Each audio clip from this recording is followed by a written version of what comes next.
tagumpay o kabiguan, ng ligaya o lungkot. Kaya marapat lamang na tanggapin si Jesus bilang tagapagligtas at Panginoon. At matapos yun ay panariwain ang katapatan at paglapit sa Kanya bawat araw o day by day. Ang day by day ay naglalayong umalalay sa pang-araw-araw na pamumuhay. Narito po si Kuya Ed Lapis sa mensaheng pinamagatang Be Strong.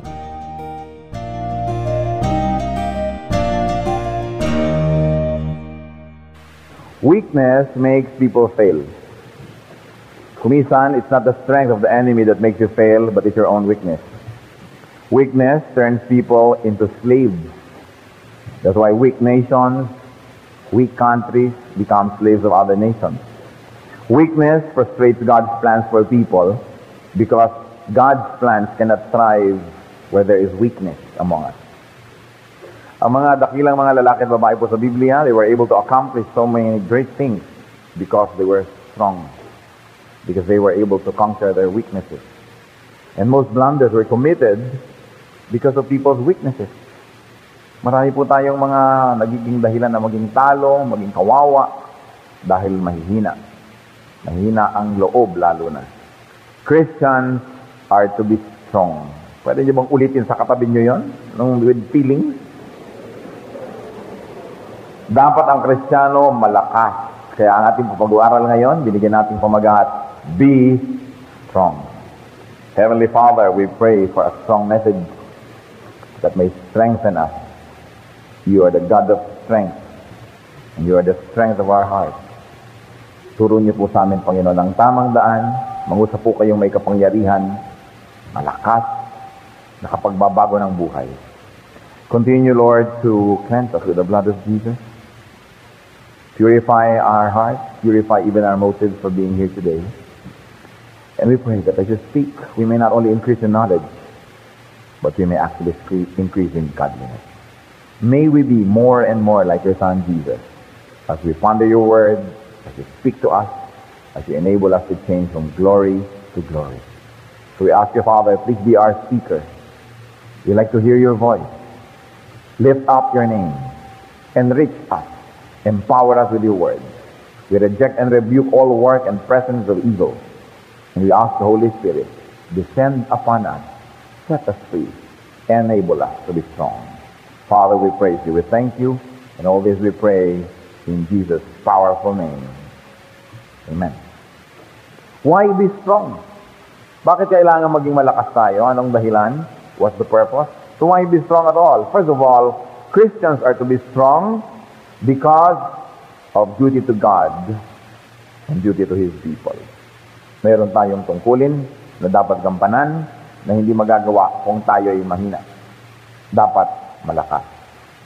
Deuteronomy 12:31-23, the Lord gave this command to Joshua, son of Nun, be strong and courageous, for you will bring the Israelites into the land I promised them on oath, and I myself will be with you.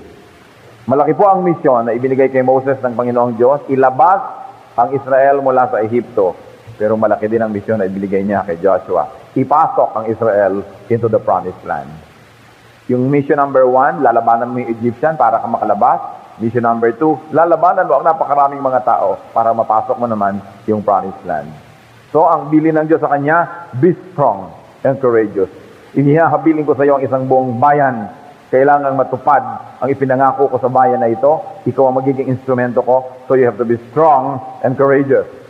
1 Chronicles 28:10, David to his son Solomon said, consider now, for the Lord has chosen you to build a temple as a sanctuary. Be strong and do the work. Hindi simple ang pinagagawa, templo ng Diyos. Merong specifications kung paano gagawin, the best materials. At higit sa lahat, maraming kalaban ng templo dahil maraming bayan, ayaw nilang Israel magkaroon ng isang dambana, isang center of gravity, isang focal point para madali nilang masubjugate, masakop ang Israel. Maraming lalaban sa project. Kaya sabi ng Haring David sa kanyang anak ni Solomon, be strong and do the work. 2 Samuel 10:12, Si Joab, ano pong sabi niya? Be strong and let us fight bravely for our people and the cities of our God. Kailangan maging malakas, maging matapang para maipagtanggol, maipaglaban ang mga mamamayan at ang mga lungsod ng Diyos. Even now, Christians, we ought to be strong because of our duty to God. Hindi lang yung mga nauna sa atin ng biblical times ang may duty, tayo man. We have a duty to God to do His will, to answer our calling, and to give glory to His name. And for all of that, we have to be strong. Kailangan makita ng mundo kung sino tayo, makikilala nila kung sino ang Diyos sa pamamagitan ng nakikita nila sa atin. Kaya ang dapat nakikita ay strength, hindi weakness. Victory, hindi defeat. Matthew 5:16, in the same way, let your light shine before men, that they may see your good deeds and praise your Father in heaven. Kailangan pag nakikita ng sanglibutan ng mga anak ng Diyos, napupuri nila yung Diyos, hindi napipintasan.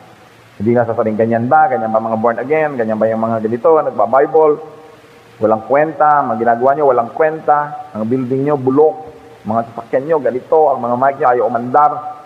Parang hindi nakakapagbigay ng glory sa Diyos. Kailangan strength in order to glorify God, because God is strong. And we have to bind the strong man, the devil, because he who is in you is greater than he who is in the world. So we have a duty to God. And we have also a duty to God's people, particularly to the church. Kailangan po tayong magwagi, manalo, magtagumpay laban sa mga tukso, laban sa ating mga panghinaan at mga panghihina ng loob, laban sa mga suliranin, mga balakid, at nang sa gayon tayo makapaglingkod. Kung tayo po ay lingkod ng Diyos, naglilingkod tayo sa church. Maybe you are a pastor, you are a teacher, you are an elder, you are a deacon, you are a deaconess, you are a singer, you are a musician, you are whatever. You have to be strong. Because the moment that your weaknesses make you fail, then you lose your mandate to serve.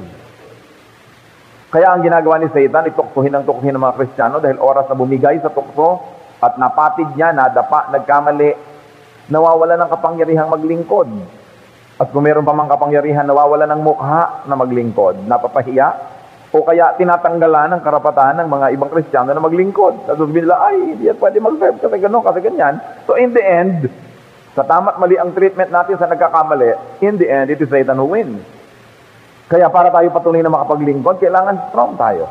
Singer ka, ang temptation mo, pag kalamig-lamig na drink, namamalat ka, pagka umiinom ka, you have to be strong and say no to this so you can sing. Hindi, di talo ka. Yun lang ba namang malamig na yelo, hindi mo matanggihan? Ano pa kung mas malaking mga bagay ang ilok ni Satanas, hindi mo na natanggihan? Hindi naman ulat ang umiinom ng malamig ay satanic, no? Ang point, kung nakakasira ito sa ministry ko, I have to be strong. Kung ako ay may ganitong weakness, pero pag nabigay ako ng weakness na to, nagpatalo ako, hindi na ako makakapag-minister, I have to be strong. Dahil meron akong purpose, meron akong paglilingkod. Kung ang weakness ko, okay, bugnutin, pagkatapos pinapanalo ko yung bugnut ko, hindi na ako nakapag-serve, talo ako, talo yung church, talo tayong lahat. Satan wins. Kaya sabi, dapat kang strong, alang-alang sa Diyos, at alang-alang sa mga anak ng Diyos, na pare-pareho nating paglilingkuran. Kasi, kung meron tayong mga kapatiran din na nagkamali at sobrang namang pagkamali, pinagpiestahan na ng mundo, naging controversial, nagiging kahinaan din nating lahat. Kasi ang mga tao, wrong. Yung pagkakamali ni Juan, sisisihin kay Pedro. Yung utang ni Tekla, sisingilin niya kay Juana. Sabi niya, kayo nga, meron kayong kapatiran na ganito, di ba? Ganon. So, well, of course, I do not believe that should be the case. Kasi pare-pareho tayong nananagot sa Diyos individually. But whether you like it or not, that's how society works. Kaya kailangan may iniingatan kang patotoo. Kasi nasisira ang lahat pag nasira ka. Ephesians 2:10, for we are God's workmanship, created in Christ Jesus, to do what? Good work, which God prepared in advance for us to do. Hindi pa pala tayo ay pinanganganak, ipinlano ng Diyos ang mga ipagagawa sa atin. Pero, nangyayari lang yon kung, number 1, willing tayong gawin, at number 2, namumuhay tayo ng may pananagumpay to the point na nagagawa tuloy natin. Meron tayong pananagutan sa church, kaya dapat tayong maging malakas. Lalong may posisyon ka, may ministry ka, mas dapat malakas ka, mas dapat hindi ka nakikinig na mahina ako, ayan na, nanghihina na ako. Hindi ganon. Kasi meron tayong pananagutan. Pag binagsak mo yung sarili mo, ang dami-daming nadadamay. A sense of duty. Kaya mga iba, pastor, mahina ho kasi ako sa mga temptation, huwag nyo na lang ho akong bigyan ng ministry. Kaya ka nga binibigyan ng ministry na magkaroon ka ng dahilan na magpakalakas-lakas dyan. Dahil kung wala kang inaalagaan ng ministry, baka magpakahina-hina ka na nga. Iba kasi yung may inaalagaan kesa wala. Kuminsan ang kabanalan mo, hindi na yung talagang dahil gusto mo maging banal. Kung masusunod ka lang, magkakasala ka na eh. Pero dahil alang-alang, meron ka ministry, nagiging banal ka na. Nakakatulong na rin. Kasi sa wala kang pinangingimian, napakahalaga na nangingimi ka kasi alam mo, you have to be strong. We have to be strong because of our duty to our families. A husband has particular duties to the family. That's why dapat siya strong husband. Ganon din ang wife. Ganon din ang father, ang mother, ang son or daughter. Lahat ng miyembro ng pamilya, hindi ka pwedeng bumaba na hindi mo hihilahin ang pamilya mo pababa. Kaya dahil sa kanila, kailangan kang matatag. Kailangan kang malakas. Hindi ka pwedeng nagbibigay ng space sa kahinaan. Lalo ang mga magulang, ang ama't ina. Nakita nyo ang maraming mga tatay na pagka nanghina at sumama kay kumare. Ano nangyayari? Nadadamay ang lahat ng anak, ang asawa. Ganon din si Mrs. Pagka nanghina at sumama kay kumpare. Sabi si Santa Claus naman yun, kahit sino pa yung sinamahan mo, hindi ka dapat mangyari dahil nanghina kasi ako. Kaya nga eh, ikaw isang asawa, meron kang duty sa asawa mo, isa kang ina, may duty ka sa anak mo. Anong nanghihina ka dyan? Tumigil ka. Kailangan magpakalakas ka dahil hindi ka nabubuhay para lang sa sarili. We have a duty. We ought to be strong in order to deliver the basics to the church, to the nation, to our family. And not only give the basics, but more than that, to provide what is better. And more than that, to give the best whenever possible. And you are able to do that only if you are strong. That's why the number one tactic of Satan, the number one trick of Satan, is to make us believe that we are weak. Hindi yun totoo. Sabihin niyo sa katabi niyo, hindi ka weak. It's a lie. You know why not? Sabi sa Bible, greater is He that is in you than he that is in the world. Hindi ka pwedeng mahina. Pero oras na kumbisi ka, mahina nga ako, ayan, o nanghihina na ako, ayan, hinang-hina na talaga ako. It's all in the mind. Then, kaya ka ng talunin. Nakikita niyo po yung mga sundalo, yung mga army, oras na pinanghinaan na ng loob na tatalo na. Kasi, pag-determine ka dito sa loob. Ang mga Pilipina pa naman matining ang loob. No? Matitibay talaga. Hindi bagay na nahihimatay. Yung mga nahihimatay, naghihimahimatayan lang siguro yan. Pero hindi bagay sa Pilipina ang hinihimatay. Lalong hindi bagay ang nagpapakamatay. No? Kaya yung Miss Saigon, di bagay sa atin yung mga ganyang istorya. Nagpakamatay para magkabisa ang anak. Ako, hindi ginagawa ng mga Pilipina yan. Matitibay ang mga loob. Kung kayo po ay isang asawang lalaki, maraming nakaasa sa inyong performance as a good husband. Marami ring nakaasa sa inyo as a wife, as a daughter, as a son, as a father, as a brother, as a sister. Christian, be strong because people depend on you. You cannot fail the people that you love. You cannot fail the people in the church. You cannot fail your country. You have to be strong. Nakita niyo po ang mga bayani ng ating lahi, mga matitibay ang loob. Hindi basta bumibigay-bigay sa mga konting alok. Si Doña Teodora Alonso, matapos binaril ang kanyang anak na si Jose Rizal, tapos dumating ang mga Amerikano, binibigyan siya ng pensyon. Alam niya, parang Kastila din to, sinakop din tayo. Anong pensyon?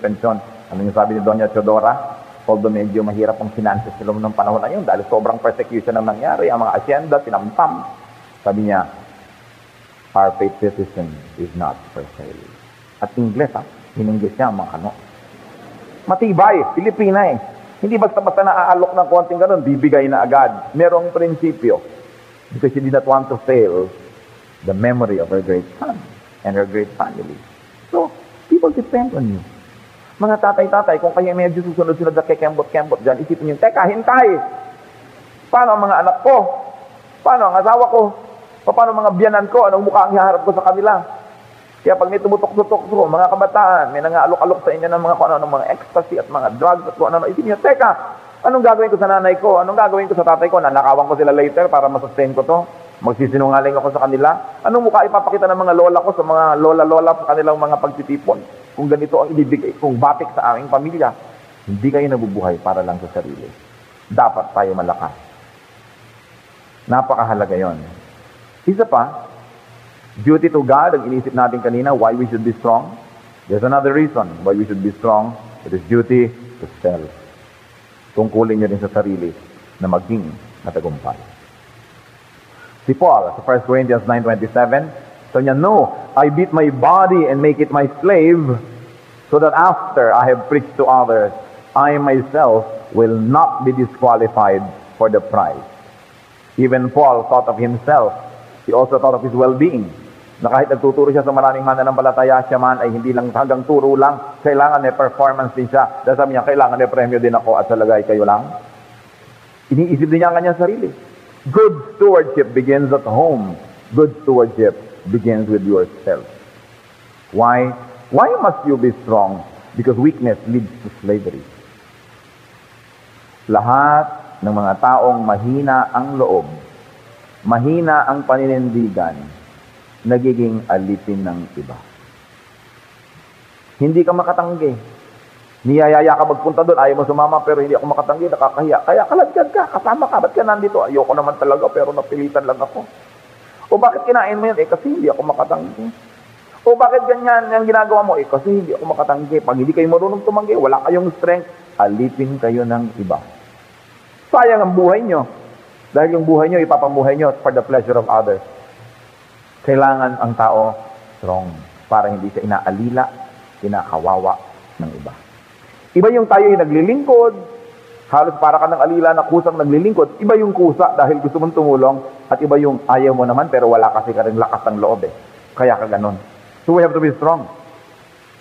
1 Samuel 4:9, be strong, Philistines.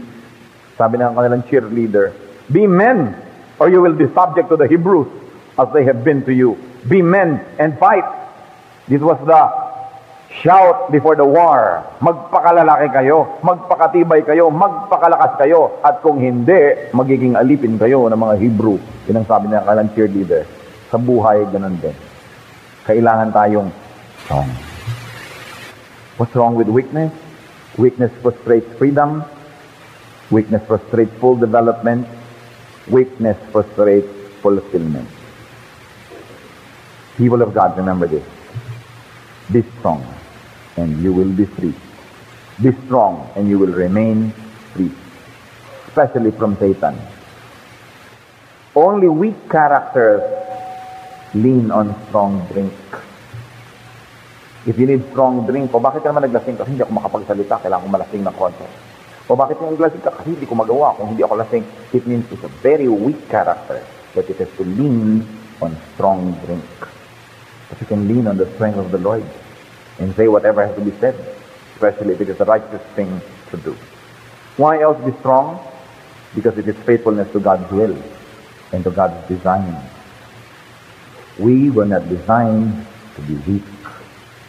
Psalm 139:14-16. I praise you because I am fearfully and wonderfully made. Your works are wonderful. I know that full well. My frame was not hidden from you when I was made in the secret place. When I was woven together in the depths of the earth, your eyes saw my unformed body. All the days ordained for me were written in your book before one of them came to be. So anong sabi sa Psalm? Lord, I am fearfully and wonderfully made. You made me so. Nililikha pa lang ko sa secret place. Kita mo na ako. You know how I was formed. All the days ordained for me were written in your book. And if those were ordained by God and written in His book, I tell you, those are days of victory, days of power, days of strength, not of weakness. Ano daw ba ang mga anak ng Diyos? Paano i-describe sa 1 Peter 2:9? But you are a chosen people, a royal priesthood, a holy nation, a people belonging to God, that you may declare the praises of Him who called you out of darkness into His wonderful light. So ano daw tayo? A chosen people, a royal priesthood, a holy nation. Hindi pwedeng mahina at naghihina-hina. at papatay-patay at lulugo-lugo. Because we were told to declare the praises of God, the God who called us out of darkness into His wonderful light. So you should be strong for God's use, because God can use only those who are strong. Pag sinasabi natin, I am weak, but the Lord strengthens me, then I am strong, then the Lord can use me. But if I say I am weak and I don't accept the strength of the Lord and remain weak, you cannot be used by God. May magagamit ka lang example. Parang model. Uy, model ang anak ko. Ano? Model ng complexion soap. Ah, talaga? Siya yung before. Model pa rin, no? Pero before. Hindi yung after. Siya po ang hindi gumagamit ng aming produkto. Mas ang gumagamit. Biglang hindi na siya yung model na iba. So, ganun din. Magiging model ka rin. But model for failure. Magiging ka lamang example sa mga bigo. Ito, walang nangyari. But the people of God must give glory to Him. What should you remember? Hindi bagay sa Kristiyano ang mahina. Bagay sa Kristiyano, malakas, matatag, matapang. Subalit, gentle, loving, caring, tender to people, pero may tibay ng loob. How to be strong is a very interesting issue. The root of godly strength, first of all, is obedience to God.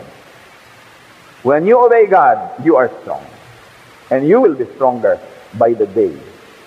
Obedience to God, to God's decrees, to God's laws, to God's word, that's the secret and source of strength. 1 Chronicles 22:13. Then you will have success if you are careful to observe the decrees and laws that the Lord gave Moses for Israel. Be strong and courageous. Do not be afraid or discouraged. Yan ang ibinibilang. Sabi, you will have success if you are careful. Remember, careful obedience. Not just any form of obedience, but careful obedience. Hindi sapat yung sumunod na ako ng konti, okay na, sumunod naman ako paminsan-minsan. Be careful. Full ba? Lagi consistent. And you will be strong. Ganun lang naman talaga eh. Yung mga nagiging mahina, hindi kasi sumusunod sa instruction ng Maker, who is the Lord. How else do we become strong? Waiting for the Lord is another root of strength. Psalm 27:14. Wait for the Lord. Be strong and take heart and wait for the Lord. Correct timing is important. Let God move. You just follow God. You just move along. Hindi natin kinokontra, hindi pinapangunahan, hindi ka naman huling-huli. Correct timing is important in order to have strength. Para rin yan sa pagtalon mo sa alon, kailangan tinitingnan-tingnan mo yung alon para huwag kang lumaban sa alon, kundi sumakay ka lang sa kanya. Long ago, there was this French movie, Papillon. Ano yon? Yung merong prisoner, tatakas siya dun sa isang island na siya prisoner. Inobserbahan niya kung kailan dumadating yung tide, binibilang niya yung hampas ng alon, at doon sa tamang hampas, doon siya tatalon para siya ilabas. Kasi kung lalabanan mo yung agos, yung tide, yung alon, walang mangyayari sa yung strength. Ganon din po, walang nangyayari sa ating strength kung ilalaban nyo sa Diyos. Kailangan sumakay tayo sa kanyang kagustuhan, sa kanyang panahon. Timing is very important. It's not enough to do the good thing, you've got to do it at the right time. Ecclesiastes chapter 3 verse 1, for everything, there is a time for everything, and a season for every activity under heaven. Dapat tama ang timing. What else is root of strength? Hoping in the Lord. Hoping in the Lord is the root of strength. Hindi hoping in other gods, hindi hoping in yourself, hoping in other people, hoping in things, hoping in philosophies, but hoping in the Lord. Yun pong nasa Diyos ang pag-asa, sa Diyos umaasa, yung mga taong yon ay malakas at meron talagang hidden strength. Psalm 31:24, be strong and take heart, all you who hope in the Lord. Merong kalakasan at dapat lang talaga maging malakas pag sa Diyos umaasa. Another root of strength, relying on God. Sa Diyos nakasandal, sa Diyos nakaasa. On the Lord's power, not your own power, not the power of anybody else, not the power of systems, the power of money, but the power of the Lord. And relying also on God's grace. The Lord's grace is the great source of strength. 2 Timothy 2:1, Then, my son, be strong in the grace that is in Christ Jesus. So ang strength mo, yung grace ni Lord. Strong ka lang dahil sa grasya ng Diyos, hindi dahil talagang strong ka. So the truly strong person is the one who says, I am weak, Lord, but you are my strength, and with your strength and with your grace, then I can be strong. Pero kung sinasabi ko lang, I am strong apart from God, apart from anybody, ako lang, then you are weak. But to rely on God's grace and to rely on God's strength, that is the way to be strong. Huwag na huwag maging self-reliant versus God. Huwag na huwag maging mayabang, lalo't nakakatikim ng konting mga tagumpay, konting mga victories. Don't be self-reliant against God, because you will fail. Only the Lord's power keeps us standing. Ano pa ang pinagmumula ng kapangyarihan at lakas ng Diyos? The Lord's abiding presence. Yung presensya ng Diyos is our strength. Deuteronomy 31:6, Be strong and courageous. Do not be afraid or terrified because of them. For the Lord your God goes with you. He will never leave you nor forsake you. You plus God are the majority. Kaya paano ka matatalo kung kasama mo ang Diyos? Kung ang Diyos ay nasa iyong panig, or more importantly, nasa panig ka ng Diyos. Meron ba tayong pwedeng puntahan na taas, lalim, lawak na wala doon ng Diyos? Meron ka bang planetang pwedeng liparin na wala doon ng Diyos? Meron bang pusod ng dagat at kaila-ilaliman ng mga kuweba na pwede mong puntahan na wala doon ng Diyos? No. God is everywhere. And especially if God is in your heart, then you are strong.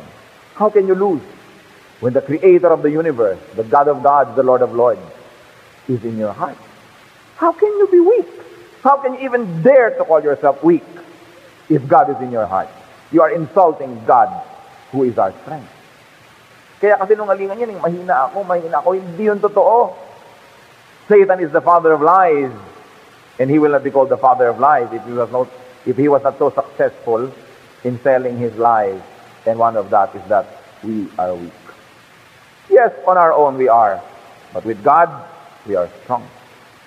Deuteronomy 31:23, the Lord God gave this command to Joshua, son of Nun, Be strong and courageous, for you will bring the Israelites into the land I promised them on oath, and I myself will be with you. That was the secret of Joshua's strength. God would be with him. Joshua, katulad lang naman nating tao. Kung sinasamahan ng Diyos, edi tayo rin. Kung meron siyang ipinapapasok sa promised land na tao kay Joshua, natin din. Sinasabi ni Lord, dalin mo yung biyanan mo into promised land sa salvation. Dalin mo yung asawa mo, dalin mo yung anak mo, dalin mo yung kaibigan mo. Para rin tayong si Joshua, inuutusan din niya. Itong mga taong to, dalin mo into the promised land. Ikaw ang mag-usher, ikaw ang mag-lead, ikaw ang magturo. So, binibigyan din tayo ni Lord ng the same strength because we are given the same assignment. Iba lang ang costume, iba lang yung prop, iba yung setting, iba pangalan. But it's the same God, it's the same work, and it's the same people. We have to bring people into the promised land. Because a lot of people now are in the wilderness. In fact, many of them are still in Egypt, slaves there. They have to be brought out through the desert into the promised land. And you and I are those Joshuas. Tayo. Siguro marami po sa inyo ngayon, Joshua na talaga. Nagdadala na kayo ng mga tao into the promised land. Dinadala nyo sa church, dinadala nyo sa Bible study para sila man makalaya at mag-enjoy ng land flowing with milk and honey. Then, what is in Joshua that is not in us? We can claim these promises. Because the promises of God are available to all generations of believers. Joshua 1:9. Have I not commanded you? Be strong and courageous. Do not be terrified. Do not be discouraged. For the Lord your God will be with you wherever you go. God's people are people of strength. God's people are to be people of strength, not people of weakness. We ought to be strong because of who our God is. Because of who we are. We are God's people. And because of what our mission is. To bring people into the promised land. We ought to be strong for God. We ought to be strong for others. And we ought to be strong for ourselves. 1 Corinthians 16:13, be on your guard. Stand firm in the faith. Be men of courage. Be strong. And Judges 5:21, march on, my soul. Be strong. Marcha. Walang titigil. Forward. And you will act like a weak person. And in the end, you will really be weak. But it's a lie. We are a people of power because of our God. What fears, what concerns weaken you? Ano po ang nagpapahina ng loob nyo pag naiisip nyo? Naisip nyo ba, ay, wala akong savings, paano pag nagkasakit ako? Nakakapagpahina ng loob. You're afraid of the future. But let me tell you one thing. God has been to the future. Narating na niya yun nung pa. At ang sinasabi ng Diyos, I know the plans I have for you. Plans to prosper you and not to hurt you. Plans to give you hope and a future. Anong klaseng tao kayo kung merong ibong sawi at ibong ng hihina na may sugat ang pakpak, dumapo sa inyong bintana, sa inyong kandungan? Asabi mo, aha, dumapo ka sa aking kandungan, dudurugin kita, yayak-yakin kita. Anong klaseng tao kayo? Di ba alagaan niyo yung ibon dahil nagpapatulong sa inyo, nagpapaampon at nagpapakupkup sa inyo? Kung tayong tao makasalanan, marunong mag-alaga ng ganong mga mahihina, lalo na ang Diyos. Alangan naman, na nung lumapit kayo sa Diyos, sabi ni Lord, aha, tinanggap mo akong Lord, ngayon aapihin kita, kawawa ka sa akin, buti ka sa iyo. Yung kaya ang gagawin niya? Hindi, may plano siya. Make me Lord, make me your Savior, because I have a wonderful plan for you. Sa palagay niyo ba, mas mahal niyo ang sarili niyo kaysa mahal kayo ng Diyos? Sa palagay niyo ba, iniisip niyo ang sarili niyo ng mas higit sa pag-iisip sa inyo ng Diyos? Kung kayo nag-iisip ng future, iniisip niya rin yun. Ang asikasuhin natin is the present. To live in obedience to God. To obey Him. Because when you make the Lord of your present, He will be the Savior of your tomorrow. Hindi yan pinag-iisip para mahinaan ka ng loob. Inisip mo na kung may sakit yata ako, anong mangyayari sa akin? Baka ako mamatay. Alam ko naman ayaw niyong mamatay. Alam mong mabuhay kayo ng 600 years. Pagka 700 na kayo, ayaw niyo na rin siguro. Siyempre, mamamatay tayo. Pero ang mahalaga, oras at ipinikit mo ang iyong mata at lumipat ka sa kabilang daigdig, ay nandun ang Panginoon at kasama niya tayo. So, buhay ang ating loob. Ano bang nakakatakot? Iba na ko, sana ho, pag namatay ako, nakahiga lang ako, tsaka yung makeup ko, nakakabit. O sige, hingi mo sa Diyos. Pero kahit ba naman tabingi ang kilay mo't namatay ka, pagdating mo sa glorified body mo, pantay na yan. Marami tayo kami sa sobrang concerns. Ano bang kinakatakutan? At sabi nga ni Lord, and which of you by worrying can add 1 cubit to your span of life? Kahit ka mag-worry ng mag-worry, mababago mo ba yung situation? Naku, Pastor, may 5 planetang naglinya-linya na ngayon. Ano kayang ibig sabihin yan? Hindi ko naman litrato at may souvenir ka. Bakit natatakot ka naman? Anong gusto mo? Lumipad ako at paghiwa-hiwalay ng mga planetang naglinya-linya. Hindi mo naman kayang palitan. Ang gawin mo na lang, sumunod ka sa Diyos. Sumilong ka sa Kanya. Total, siya naman ang naglagay ng mga planeta. Ano ho kaya ang sinasabi ng mga stars ngayon sa aking kapalaran? Instead of reading the movement of the stars, why don't you read the Bible, the book of the one who made the stars? Then you're better off. Marami tayong pinanghihina dahil ang tinitingnan natin ay mga di dapat tingnan at hindi natin tinititigan ang dapat titigan. Fix your eyes on Jesus, the author and perfecter of our faith, and you will not be weak. Huwag din tayong padaya na, hindi talagang kahit strong ako ngayon, bibigay din naman ako bukas, hindi naman na-maintain yan. Isang daya na naman yan. Kasi iniisip mo kung hindi ka naman makakapag-maintain ng good walk with God until next week, hindi ngayon ako bumigay, bakit pa ako magsasuffer ng mahaba, ibibigay din lang ako in the future. It's a lie. One of the greatest discoveries that Christians can make in their lives is a discovery that they are a people of strength. Na pwede pala, totoo pala yun. Kailangan lang sundin ang Panginoon. What are your concerns? What are your weaknesses? Give them all to Jesus.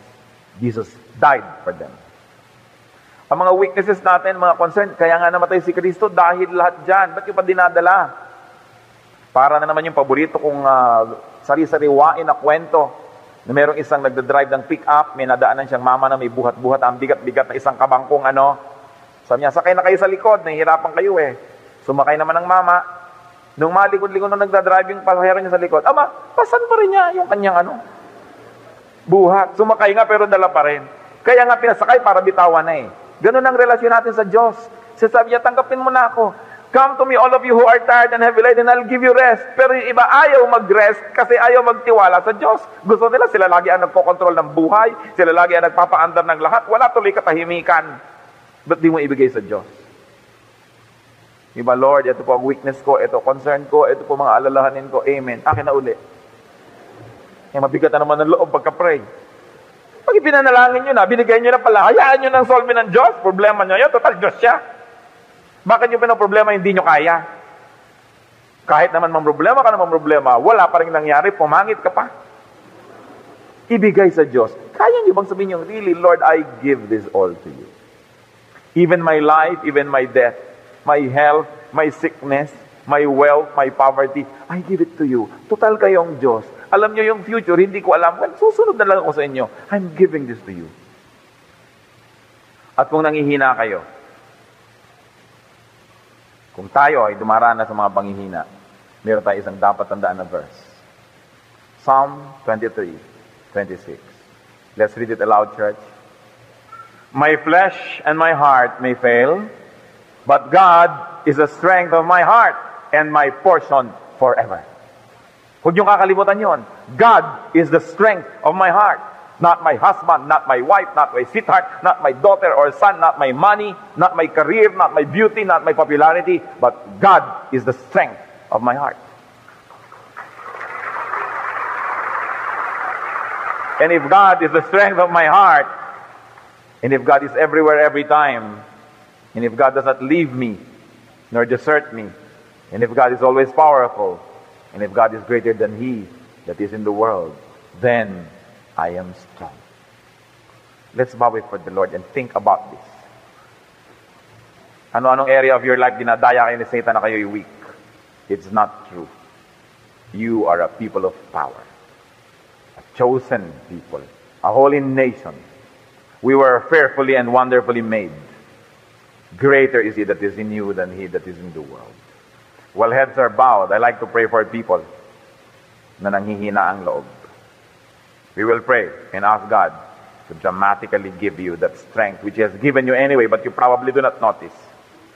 Sino man po ang may panghihina ng loob, sa anumang bagay, stand up. We're going to ask God to bless you and to make you feel and to make you know that you are strong because you have God in your heart. God is our strength. Ang ating mga panghihina, pagdadalawang loob, pag-aatubili, mga kinakatakutan, masdan niyo po, Panginoon, ang mga tumatayo sa iyong harapan.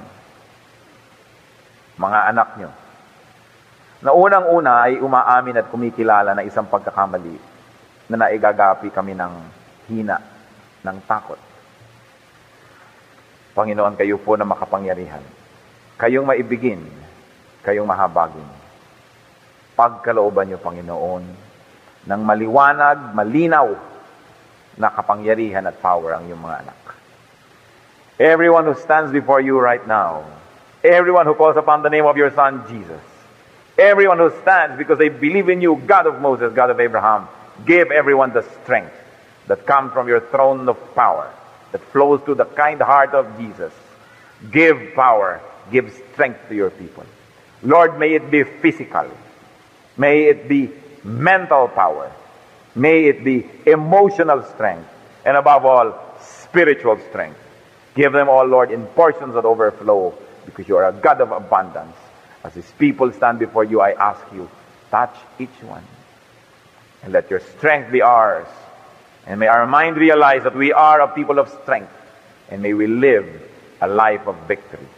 Lord, we praise you. We thank you. We honor you. And may we continue to honor and praise you through our victorious life, through the strength that you give us. Lord, we glorify you in Jesus' mighty and powerful name.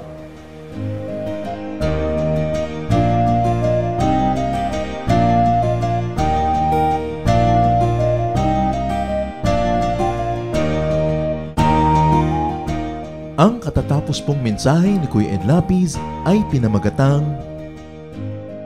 Be Strong.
kabaitan ng taglay. Bunga ng Espiritu, mayroon ka ba sa buhay mo? Ang kinakailangan na ipakita ng Kristiyanong tunay. Bunga ng Espiritu, kung wala sa buhay mo, kay Jesus tanggapin mo. Bunga ng Espiritu.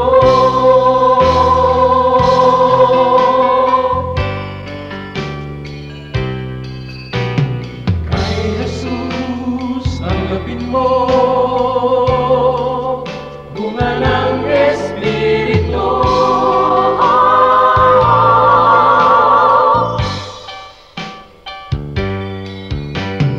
Bunga ng Espiritu, mayroon ka ba sa buhay mo? Ang kinakailangan na ipakita ng Kristiyanong tunay. Bunga ng Espiritu, kung wala sa buhay mo, kay Jesus tanggapin mo. Bunga ng Espiritu.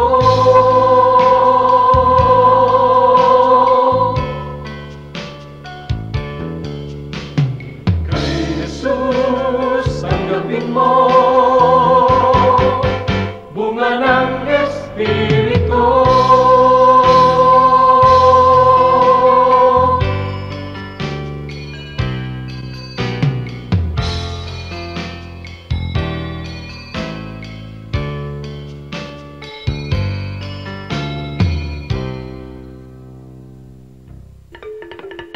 Dumako po tayo sa mga hiyas ng bayan, mga kayamanan po ng ating lahi, ng ating lipi, na maaari nating pagyamanin, kilalanin at itampok. At ito po ay atin ding ipamana sa mga darating pang henerasyon. Ang atin po ngayong itatampok na hiyas ng bayan ay ang ating mga kasabihan. Marami po tayong magagandang mga kasabihan. At bakit po kayamanan ng bayan ang mga kasabihan? Sapagkat ito po ay mga karunungan na naipon, sinala, niliglig, binuo ng panahon. Sa tagal ng ating mga karanasan bilang isang bayan, bilang mga mamamayan, bilang tao, ang ating po mga ninuno ay nakabuo ng mga salawikain na nakabase sa mga mahahaba, matatagal at malalalim na mga karanasan. Kaya dapat lamang namang pahalagahan ang mga kasabihang ito, sapagkat hindi naman tayo basta-basta makakaimbento ng kasabihan sa loob ng isang araw o isang linggong karanasan. Kailangan po ang mahabang pag-oobserba sa buhay, pagdidili-dili, at pagkatapos po ay pagbubukas ng isip. Ang atin pong kasabihan na itatampok sa araw na ito ay galing sa Katagalugan. Ang kahoy na likot baluktot, hutukin hanggang malambot. Kung lumaki at tumayog, mahirap na ang paghutok. Talaga nga naman po, tamang-tama. At ito po ay galing sa UP Cultural Dictionary for Filipinos ni Thelma B. Quintanar at mga kasama. Uulitin ko po ang kasabihang ito. Ang kahoy na likot baluktot, hutukin hanggang malambot. Kung lumaki at tumayog, mahirap na ang paghutok. At siyempre, ito po ay hindi naman talaga tungkol sa mga kahoy ang pinag-uusapan. Bagamat napakaganda po nung nakikita natin dito na imagery.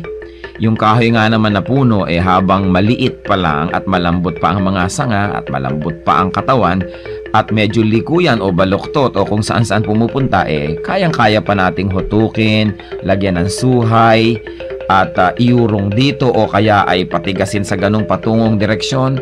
Subalit kung yan ay malaking-malaki na at punong-puno na, hindi na natin yan pwedeng maiba dahil matigas na at mataas na, baka hindi pa natin maabot. At ito po naman siyempre yung metaphor na ito ay may kinalaman sa pagpapalaki ng mga bata, sa paghubog ng kaisipan, sa paghubog ng mga paniniwala at mga pagpapahalaga. Napakahalaga ang pagtuturo sa bata ng mga konsepto ng tama at mali ng maganda at ng mga hindi maganda habang ang tao ay bata pa, habang ang kanyang isip ay mura pa, at habang siya ay masunurin pa, habang siya ay dependent pa at umaasa pa sa kanyang mga magulang o sa mga matatanda, habang siya ay teachable and impressionable, ay kailangan na dumating tayo sa talagang masusi at seryosong pagtuturo. Napakahalaga na turuan ng mga bata sa tamang panahon. Huwag po nating ipaurong-urong ang pagtuturo sa mga bata. Pag kami mga itinatanong, huwag natin sabihin, "O, bata ka pa, hindi mo pa malalaman yan, saka na, pagtanda mo na." O kaya, "Ano ba, kabata-bata mo, ang dami mong tanong, malalaman mo rin yan pagtanda mo." Kailangan po maingat tayo sa pagsagot sa mga tanong. Ibigay po natin ang mga sagot na tumpak at tama. At itrato natin ang mga bata na parang matanda kung ating kausap. Igalang din natin sila at bigyan natin ng mga tamang paliwanag. Tandaan po natin ang pagbabantay, ang pagtuturo, ang paghuhutok sa mga mumunting mga bata. Yan po ay magkakaroon ng panghabang buhay na epekto sa kanilang buhay. Kaya isa pong mahalaga na paalala rin sa ating mga magulang, bigyan natin ng oras ang ating mga anak, bigyan natin ng panahon na mahutok yan sa tama, sapagkat kapag malaki na, mahirap na po yan na ibahin pa. Kaya ilapit natin sa Panginoon habang maaga, palakihin natin ang may takot sa Diyos, palakihin natin na kasama ay mga mananampalataya, nadidinig ang salita ng Diyos, mga Kristiyanong awitin, at nang sa gayon, ang batang ito ay lumaking nasa tamang direksyon. Sabi rin po yan sa Bible, "Train up a child in the way he should go, and when he is old, he will not depart from it." Meron po tayong equivalent niyan sa ating pong kultura, sa ating mga kasabihan. At yan po ang hiyas ng ating bayan ngayon, kasabihang, "Ang kahoy na likot baluktot, hutukin hanggang malambot. Kung lumaki at tumayog, mahirap na ang paghutok."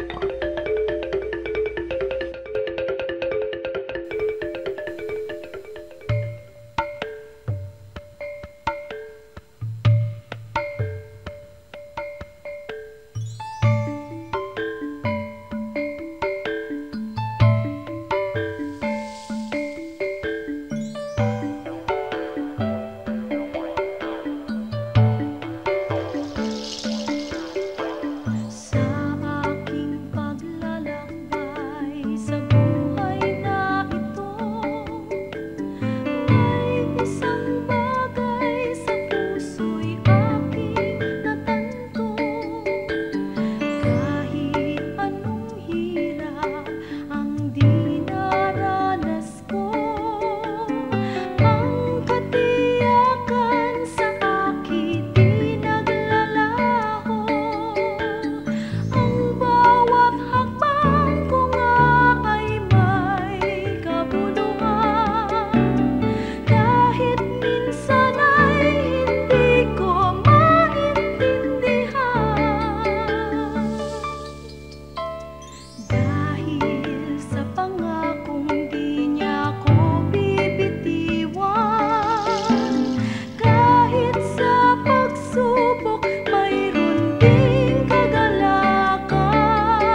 aking damdamin, di mapalagi at ang isipan ay laging ligaw, di mawawari ang buhay palagi kahit itama ay hindi sapat.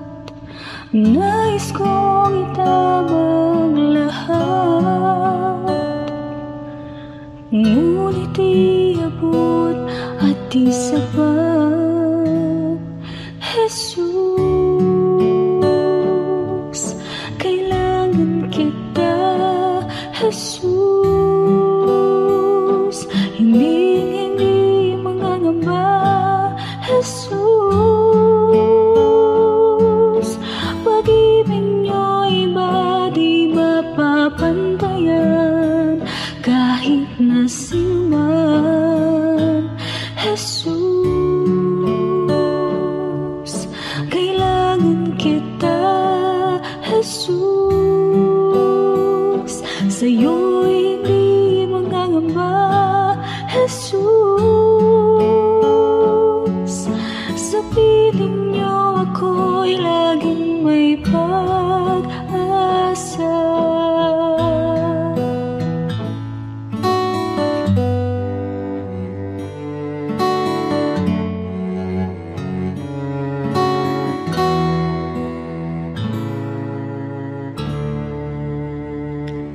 Aking damdamin, di mapalagi at ang isipan ay laging ligaw, di mawawari ang buhay palagi kahit itama ay hindi sapat. Nais kong itama lahat, ngunit iabot at di sapat. Jesus, kailangan kita. Jesus, hindi mangangamba. Jesus, pag-ibig niyo'y iba di mapapantayan kahit na sinuman. Jesus, kailangan kita. Jesus, sa'yo'y hindi mangangamba. Jesus, sa piling niyo ako'y laging may pag-asa.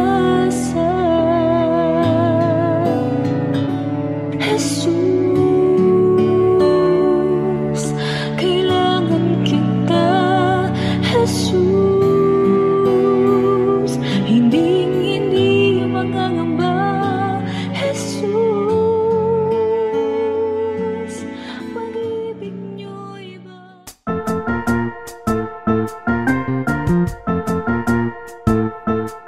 Oras na po para pansamantalang magpaalam ang programang Day by Day.